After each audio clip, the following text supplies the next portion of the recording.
everybody. Welcome to today's episode of Beyond the Buy Box podcast. I am so excited to welcome Jasleen Kaur.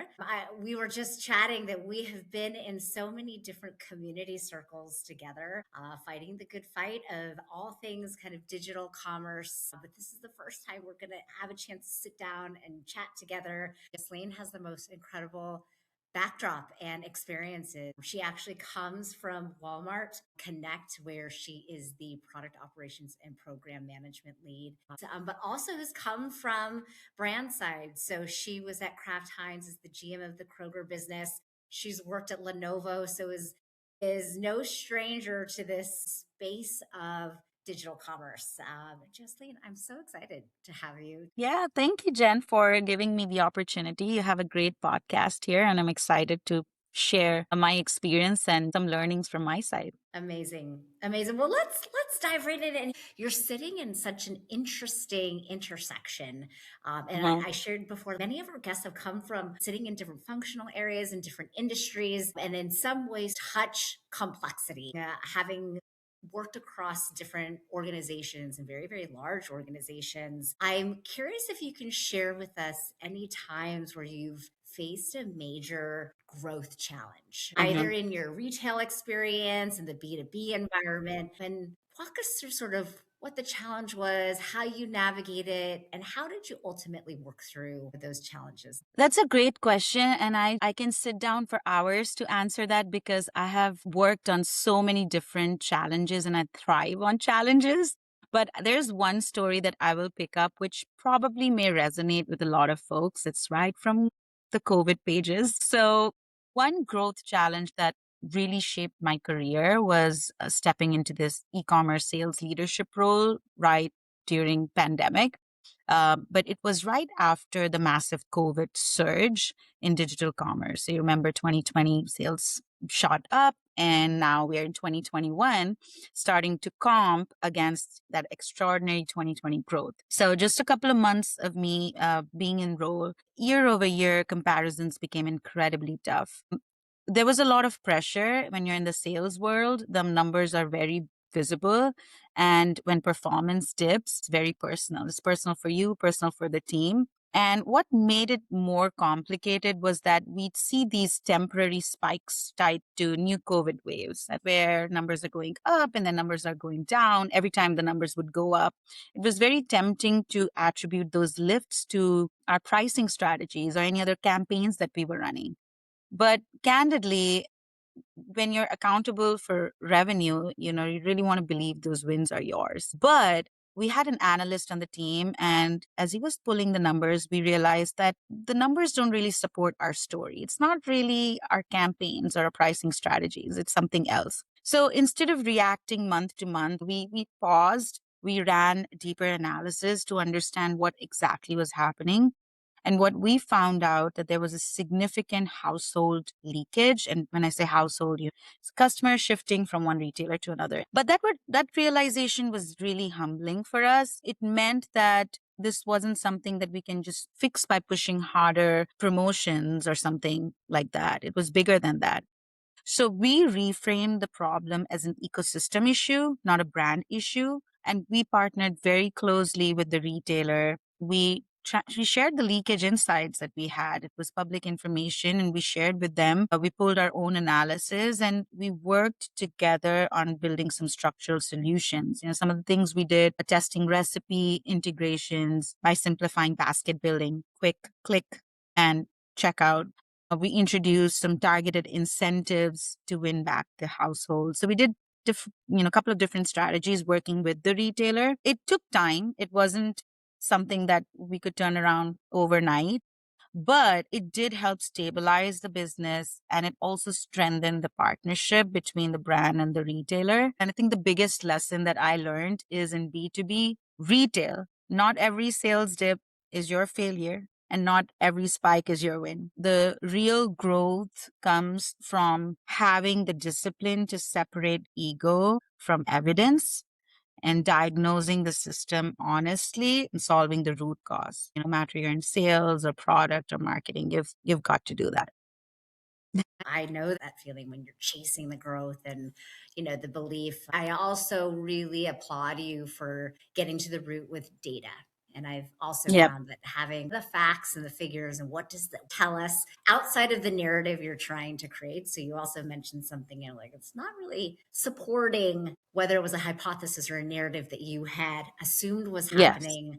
It's a good reminder, for all of us and anchoring to the data. And I also really appreciate that it's really tough to bring a challenge of that nature, especially to all partners. So your brand, representing the brand and your contribution as a sales leader, but then also with the retailer. How did you use data to have folks get behind working through it together? And especially if it was going to take time, because that's oftentimes a really sticky, situation Yeah. to be in. Yeah, so there are a couple of things happening at that time. First of all, data never lies. So everyone, if you need to bring any conflicting situation to the table and have everyone aligned, just bring some data. That's what we say, right? But this is uncomfortable because you're bringing it to a retailer and it makes the retailer look bad. However, we are in a long-term partnership. Brands work with retailers that they've been working with for many years, and we're going to work with them for many years and ahead. And we're all investing in doing the right thing. And grounding ourselves on that baseline really helped. And having that relationship from the get-go. Let's first look at what's the problem, because deep down we knew that the retailer is also struggling with the numbers, right? It's a bigger problem. And they were very appreciative that we brought this to their attention because, we don't know for sure, but maybe they had different hypotheses and maybe they were looking at different reasoning for why they're losing their households. So us bringing additional data point kind of supported them and their hypotheses, but also validated on what we need to do moving forward. So we're not on a wild goose chase trying to, oh, make the numbers go up. Let's do these 100 different things. Now we know at least what we need to do. So I think having that pre-built relationship and mutual understanding of we want to do this right by the customer and the brand kind of really helps with driving that conversation. Really great taking this moment in time that was Mhm. crazy wonky and steering it in a direction that you could move forward. And I know many times stories don't always end in positive ways. And I like to always keep front and center those moments like, yes, we got the win. Here's how we did it. But then also the greatest learnings sometimes can come from those times where you feel like, okay, that didn't work. Maybe take us through a time where something didn't quite go as planned. What happened behind the scenes? But then also, what did you learn? I will talk about this one story where everything was rainbow and sunshine, and then there was a post launch realization of how things have not gone the way they should have. So this is when I led the launch of ads on a B2B e-commerce platform. I had committed to a multi-million dollar revenue target, and at that time it felt like a bold opportunity. But once we started building the business plan, we realized something major, that the ad server integration was missing between B2C and B2B. So we have something already established for the customers, but it's not well established for the B2B website and the tech platform. There was basically no tech infrastructure to automate ads. And that integration could take months, if not years.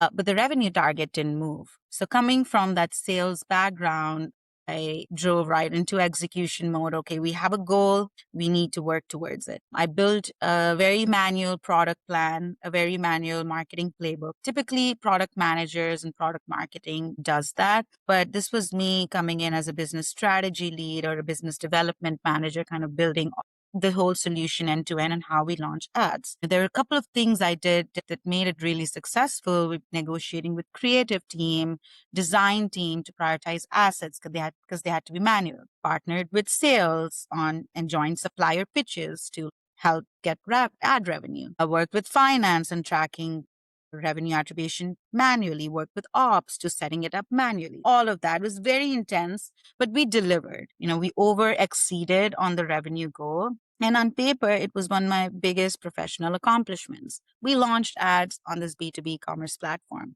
But about a year later, when I moved to another team, was managing different projects, I found out that the growth for this space had stalled because everything we built and I built was manual.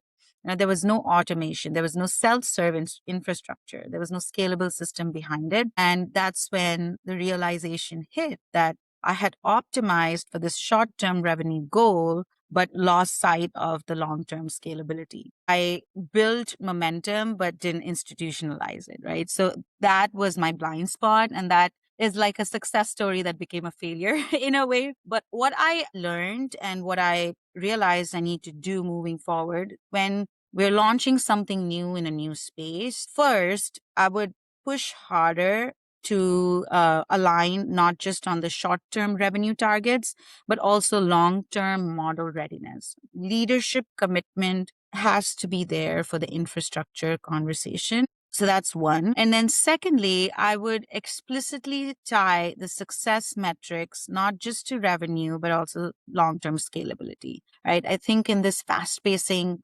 B2B or just digital commerce environments, we are chasing those revenue goals and we just forget about automation, doing things the right way. Involving the right people would have helped stabilize this long term, and also getting leadership sign off would have been important. It's a very admirable perspective, in especially in the reflection. I thought the story was going to stop, that we over exceeded the goals. I'm here at growth. And you're like speaking to my inner growth chaser, like, yes, and you figured it out. Mhm. You aligned all these stakeholders. Shows just the commitment to, when you build something, build it so that it's lasts and that it's done well. Mhm. And I think it's such a good reminder, because that's also super tough. And when things It are is. very dynamic, you have a tall order to deliver right now. But for any of us that are leading teams, part of bigger organizations that have an ambition for this thing to like keep going beyond the moment in time, it's a very, very good reminder of doing that work up front. It was, especially when you're trying to build the right thing for the business, the brand, the end user, the end consumer. That it's not just a short term, but very long term. And Yep. maybe in that same kind of vein, which, you're showing us that it is very tricky and challenging.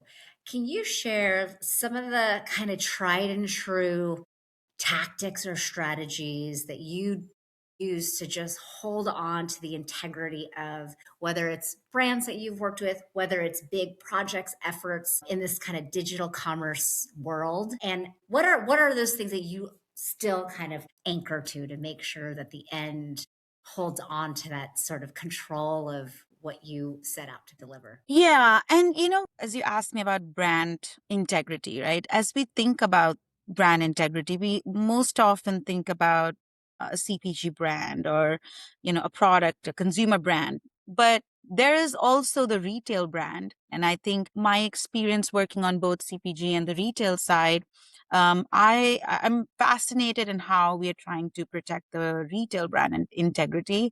And I think what I have noticed and learned and observed and then stayed on to me is practicing restraint. In retail media, especially, goals are just crazy. Like we just want to grow 200% every year.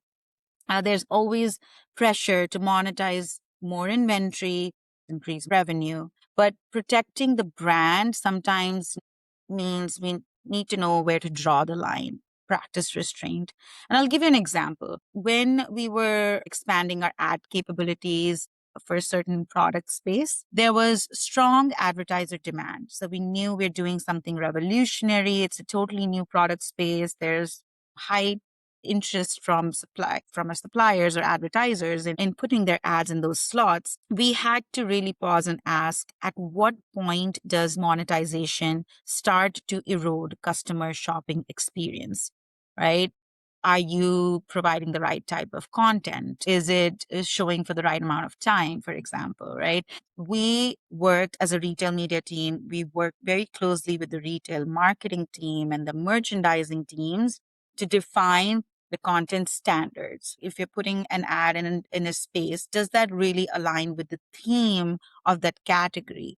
And then how often do we show an organic content versus how often should we show an ad content? Hmm.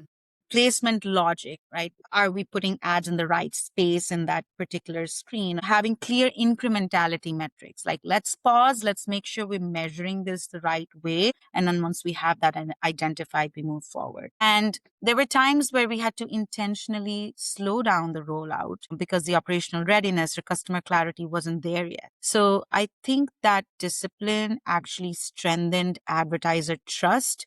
Having to go back and tell them, like, we are slowing down this launch because we want to do this the right way, really helped us. Yeah.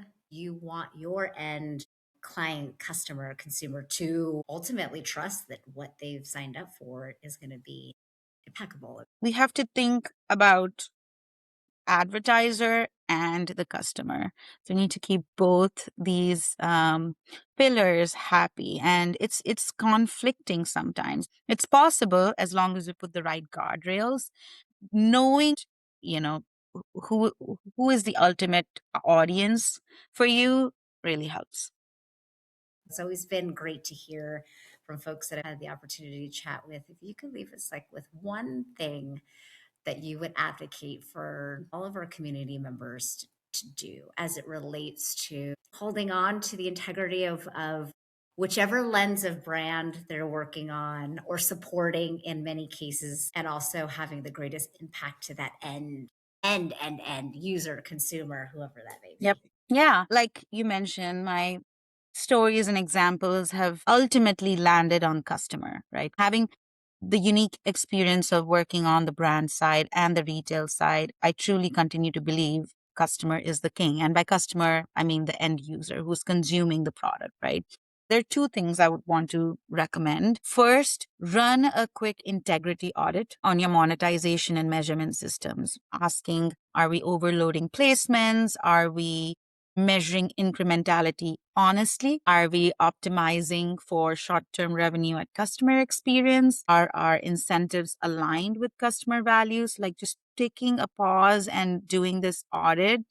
I'm thinking more from a retail side, but even from a brand side, the options that we are getting into, are they really serving the customer? Second, this is a little bit more general, but I do think bringing the right people into the same room and defining what protecting the customer looks like is also important. Sometimes these teams work in silos, like sales is driving revenue, product is building features, marketing is optimizing performance, but very few organizations pause to align on a shared definition of customer success. So I would suggest bringing these teams together and asking a simple question of where are we willing to say no in order to protect long-term customer trust? Having those trade-offs, just identifying these pressure points and putting basic guardrails in place is something that could be doable in 30 days to really protect your brand and serve the customer. Incredible. Incredible. My favorite quote that you just said is, what are we willing to say no to? Yeah. But I think you're right in pulling together a variety of folks who have a vested interest in their version of success. What is the common kind of anchor? And I loved, it's always keeping that end customer always at the center. And I've had the opportunity of working with very smart, amazing people, and they want to do the right thing. Having a strong leadership is so important to be able to really hold the vision and guide the team on what is it that we really want to do. Now, there's a lot of noise sometimes. When you think of AI can be helping in a lot of different ways, but sometimes we're just building things for the sake of building things. So, really having that leadership guidance, I think, is really important. So, yeah, just a little bit of an expansion to what I said. Perfect. It's perfect. Well, I have appreciated your perspectives, your stories, your learnings, vulnerable moments, high moments, and your advice that you're leaving our community with. So thank you so much. It's been a pleasure. Yeah, thanks for the opportunity, and we should catch up in person soon. Yes, we've reported it. It's official. All right. All right. Take Thank you, care. Jen.